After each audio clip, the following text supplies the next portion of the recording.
Chapitre 50. Histoire de Kaka Sahib Dixit, de Sri Tembeswami et de Balaram Durandar. Le chapitre 50 de la version originale de Satcharita a été inséré dans le chapitre 39 car il traite du même sujet. Aussi, l'avons-nous remplacé dans cette version par le chapitre 51. Ce chapitre décrit les histoires de Kaka Sahib Dixit, de Sri Tembeswami et de Balaram Durandar. Préliminaire.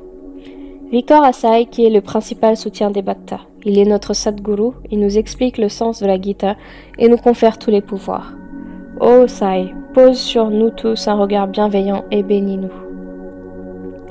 Les arbres de santal croissent dans les montagnes Malaya, une chaîne des Balabar Ghats en Inde occidentale, et protègent de la chaleur. Les nuages déversent leur eau en pluie, procurant ainsi une douce et fraîcheur aux habitants. Les fleurs s'épanouissent au printemps et nous permettent de les utiliser pour l'adoration de Dieu. Ainsi, les histoires de Sai Baba sont divulguées afin d'apporter consolation et réconfort aux lecteurs. Ceux qui racontent les histoires de Baba, tout comme ceux qui les écoutent, sont bénis et sacrés. Nous avons beau nous soumettre à des centaines de pratiques et de sadhana, nous n'atteindrons le but spirituel de la vie que si nous avons été bénis par la grâce du Sadguru. C'est un fait absolu et certain. Écoutez comment l'histoire suivante illustre cette affirmation. Kaka Sahib Dixit, 1864-1926. Monsieur Hari Sitaram, alias Kaka Sahib Dixit, naquit en 1864 dans une famille brahmane à Katwa, province centrale. Il avait fréquenté l'école primaire de Katwa dans l'Ingangat et avait suivi les cours du secondaire à Nagpur. Il alla à Mumbai pour faire des études supérieures et il étudia d'abord au collège Wilson et ensuite au collège Elphinstone. Après avoir obtenu son diplôme en 1883, il entra à la faculté de droit et passa ses examens d'avocat. Il exerça ensuite dans le cabinet des avoués du gouvernement M.M. Little & Co. Et puis, après un certain temps, il ouvra sa propre étude. Avant 1909, le nom de Sai Baba ne disait absolument rien à Kaka Sahib, mais passé cette date, il devint rapidement l'un de ses grands fidèles. Tandis qu'il habitait à Lonavla, il retrouva son vieil ami, M. Nana Sahib Chandorkar, et ils passaient du temps ensemble pour parler de divers sujets. Kaka Sahib décrivit à son ami comment, à Londres, à l'occasion d'un voyage en train, il avait été victime d'un accident, au cours duquel son pied avait été blessé quand il avait glissé. Aucun remède, parmi les centaines essayés, ne lui avait apporté le moindre soulagement. Nana Sahib lui dit alors que s'il souhaitait être débarrassé de sa douleur et de sa claudication, il devait aller voir son Sadguru, Sai Baba. Il lui donna aussi plusieurs détails concernant Sai Baba et lui cita sa maxime. « J'attire mon homme à moi de régions éloignées et même au-delà des 7 mers, comme un moineau avec une ficelle attachée aux pattes. » Il lui dit aussi clairement que s'il n'était pas un homme de Baba, il ne serait pas attiré à lui et n'aurait pas son darshan. Kaka Sahib fut heureux d'entendre cela et il dit à Nana Sahib qu'il irait voir Baba pour le prier de guérir, pas tellement sa jambe bancale, mais bien son mental boiteux et inconstant, et pour qu'il lui accorde la félicité éternelle. Un peu plus tard, Kaka Sahib se rendit à Ahmednagar et entra en contact avec Siddhar Kaka Sahib Mirikar dans le but d'obtenir des voix pour un siège au conseil législatif de Mumbai. Monsieur Bala Sahib Mirikar, le fils de Kaka Sahib Mirikar, qui était Mamlatar de Kopargaon, arriva au même moment à Ahmednagar pour assister à une exposition de chevaux qui devait s'y dérouler.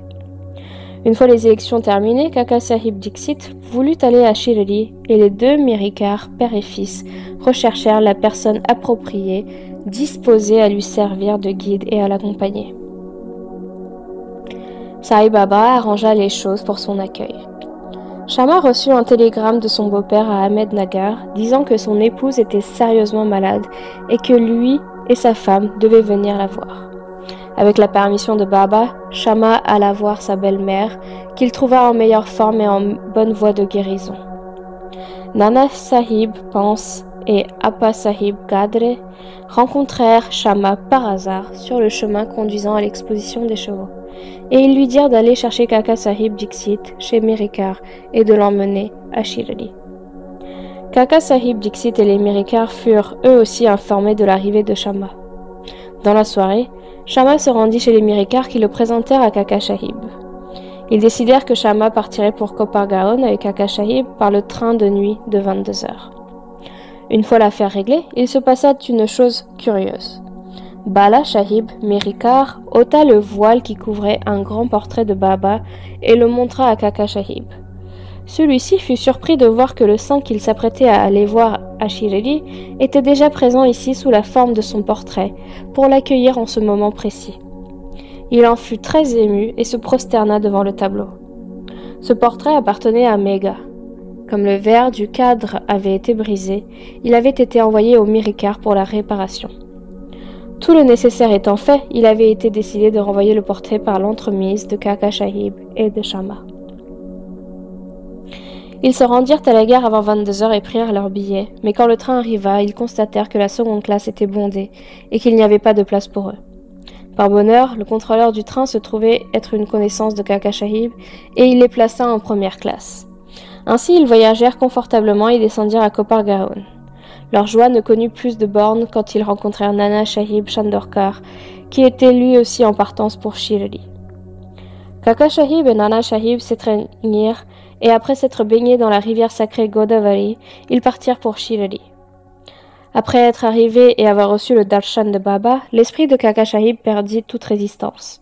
Ses yeux se remplirent de larmes et il fut submergé de joie. Baba lui apprit qu'il l'attendait, lui aussi, et qu'il lui avait envoyé Shama pour l'accueillir. Kaka Sahib passa ensuite plusieurs années heureuses en compagnie de Baba. Il construisit un wada à Shirdi dont il fit plus ou moins son domicile permanent. Les expériences qu'il eut avec Baba sont si nombreuses qu'il est impossible de toutes les raconter ici. On conseille au lecteur de lire le numéro spécial Kaka Sahib Dixit du magazine Shri Sai Leela, volume 12, numéro 6, 9. Nous terminons ce récit en mentionnant seulement ce fait. Baba l'avait réconforté en lui disant qu'à la fin de sa vie, il l'emporterait dans le char volant, c'est-à-dire qu'il lui assurait une mort heureuse. Cela se vérifia. Le 5 juillet 1926, il voyageait en train avec Ahmad Pant et parlait de Sai Baba.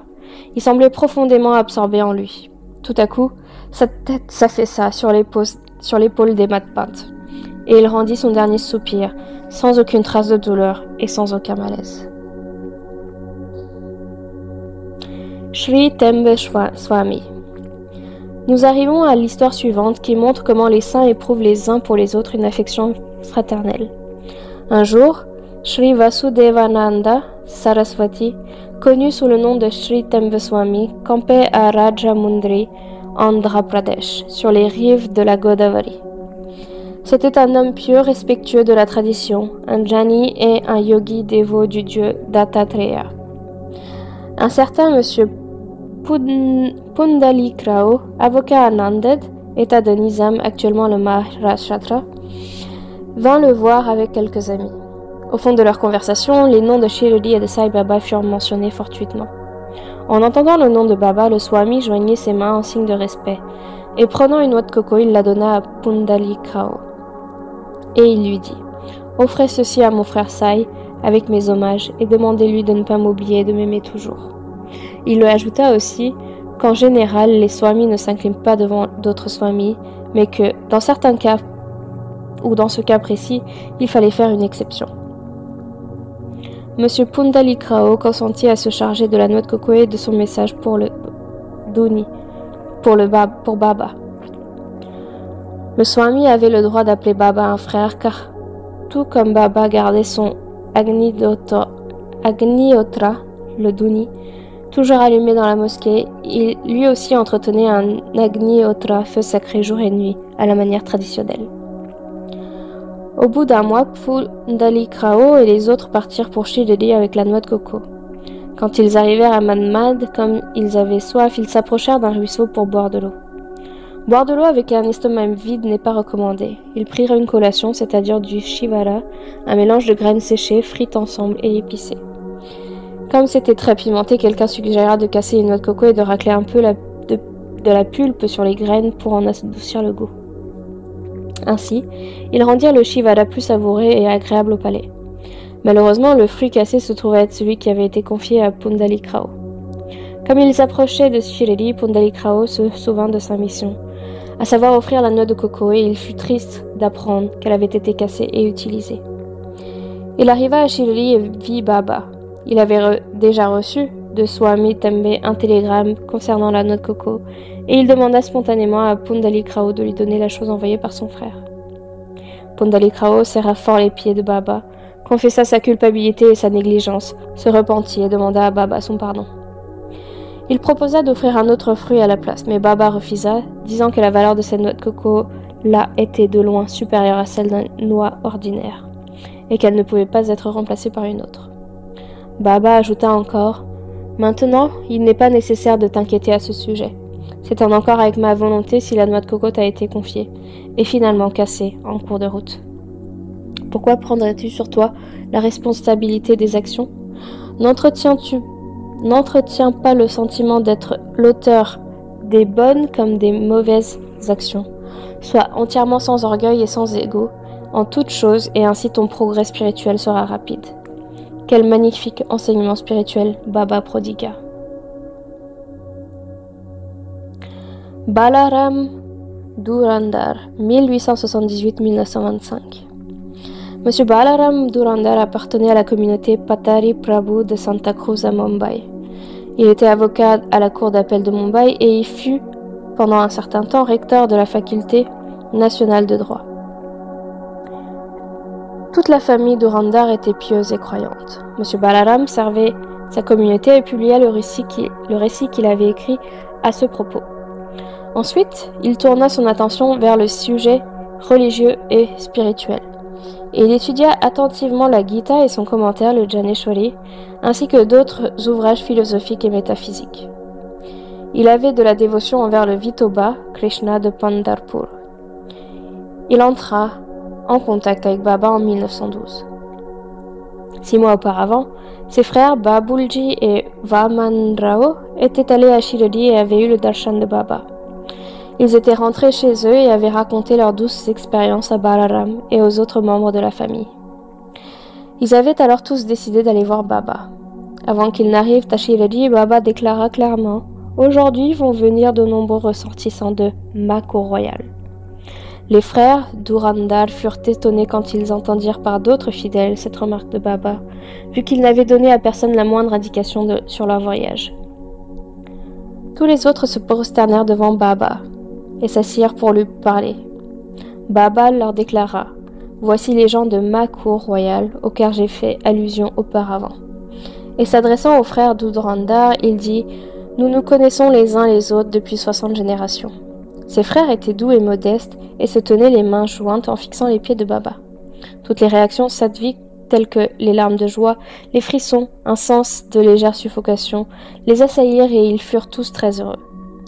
Puis ils se rendirent à leur logement, prirent leur repas et après s'être reposés un peu, ils retournèrent à la mosquée.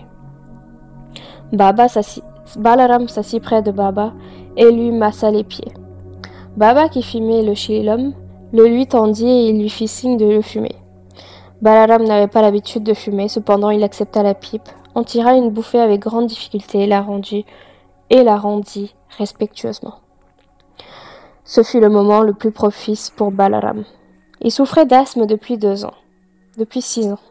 Cette fumée le guérit complètement et la maladie ne le tracassa plus jamais. Environ 6 ans plus tard, un jour particulier, il y eut à nouveau une crise d'asthme. Ce fut précisément au moment où Baba entrait en Mahasamadhi. Le jour de cette visite était un jeudi et ce soir-là, les frères Dhurandhar eurent la grande chance d'assister à la procession du Shavadi. Au moment de l'arati dans le Shavadi, Balaram vit le rayonnement de Panduranga Krishna sur le visage de Baba. Et le matin suivant, au moment de Kakadarati, le phénomène, la même clarté lumineuse de sa déité bien-aimée Panduranga apparut de nouveau sur le visage de Baba. Monsieur Balaram Dhurandhar écrivit en langue marathi la vie de Saint Tukaram de Maharashtra, mais il ne vécut pas assez longtemps pour en voir la publication. L'ouvrage fut publié plus tard par ses frères, en 1928. Dans une courte note sur la vie de Balaram écrite au début de ce livre, le récit de sa visite relaté ci-dessus a été totalement authentifié. Voir la page 6 du livre cité. Je me prosterne devant Sri Sai, paix à tous les êtres.